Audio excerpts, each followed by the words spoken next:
There's a burn in the distance to the north. I don't know if it's a wildfire or a prescribed burn.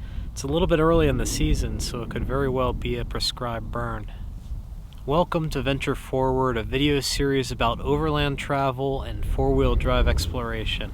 Right now it's March 2023, and I'm out in my Jeep RNG exploring BLM land in the southeastern corner of Arizona.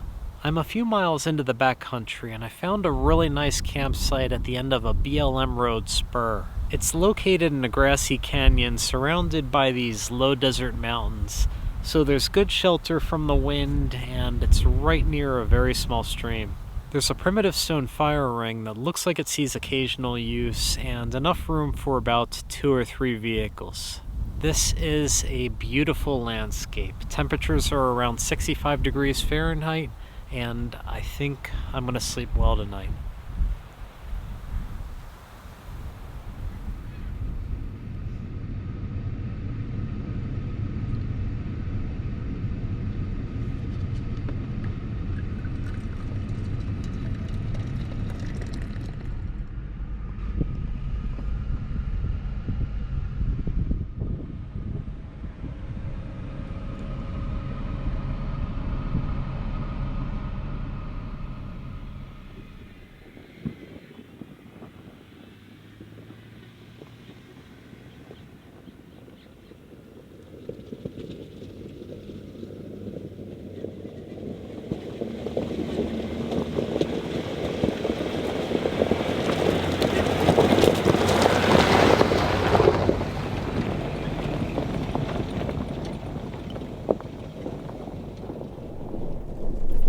If you're interested in retracing my steps, my detailed GPS data is available to Patreon subscribers and paid members of Venture4WD.com.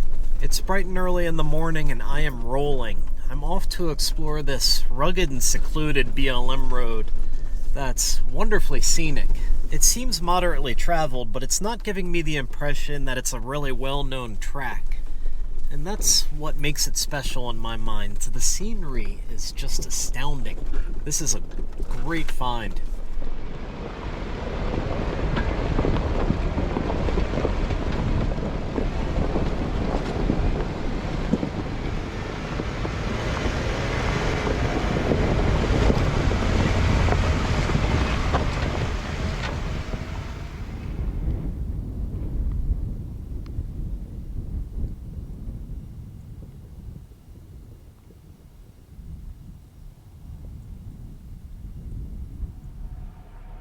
Another really nice secluded dispersed campsite in this grassy valley. And it's fairly exposed, so it probably gets hot here. In fact, I'm getting a little bit warm right now, but very peaceful.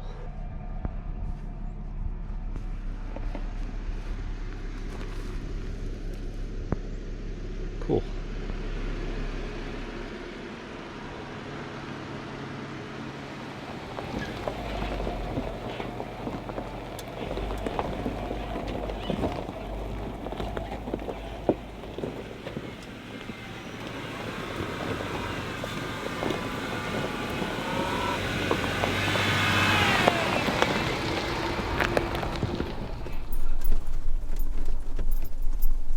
It's a little bit steep right here.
I'm descending into an extremely remote and densely wooded canyon, and it's beautiful. There's trees everywhere. There's a small stream running through it. I would say that high clearance four-wheel drive vehicle is strongly recommended. Stock Ford Bronco or Wrangler Rubicon would probably be able to make it with some care, but a large four-wheel drive vehicle like our Winnebago Revel, there's just no way. The trail is too technical and far too tight. But this is a gem, and I'm 10 miles north of where I camped last night, so it's a ways in.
Mushroom gravy made with cashew butter. That sounds amazing.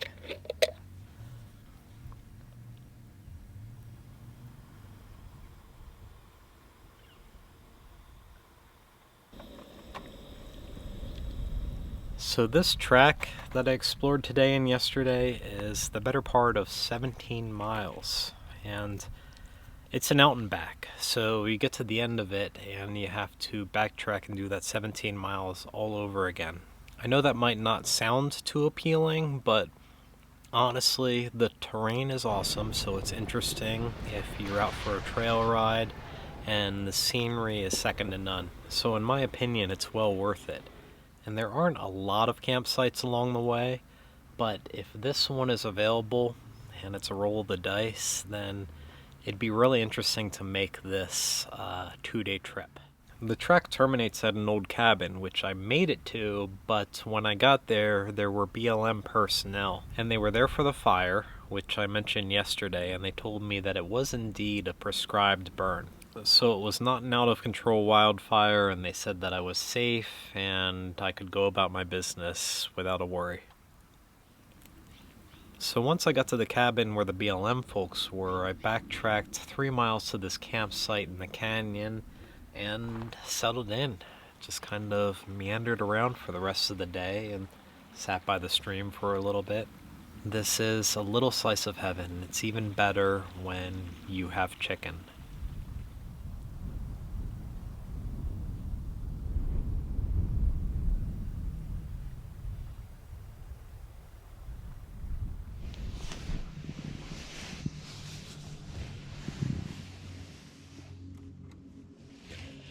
See you in the morning.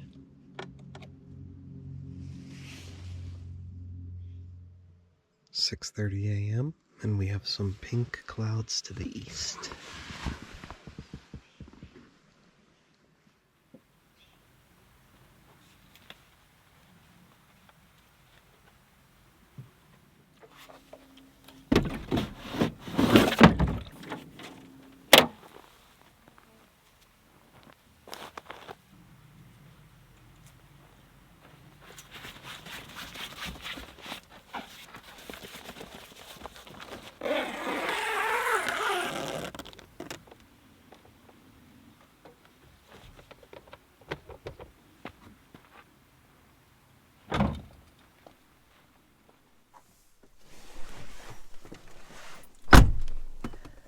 This was a phenomenal campsite down the canyon. Easily the best dispersed campsite along this route. Alright, I'm going to start working my way out. I have 14 miles worth of backtracking to do along this primitive track, and then it turns into a groomed dirt road, which is another 15 miles long. So I have a decent amount of ground to cover this morning to get back to pavement. But despite this being an out and back, this has been a phenomenal route.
I'm back on pavement and I made decent time. Maybe 3 hours, 3.5. I did see a little bit of traffic this time. For 2 days, I didn't see another soul except for the BLM personnel at the cabin. But I did pass 3 side-by-sides heading in. One was Forest Service and 2 others were out for a trail ride. Alright, I'm going to call that a wrap. My detailed GPS data is available to Patreon subscribers and paid members of Enter4WD.com. Thanks for watching. I hope you enjoyed this adventure, and I'll see you again next week.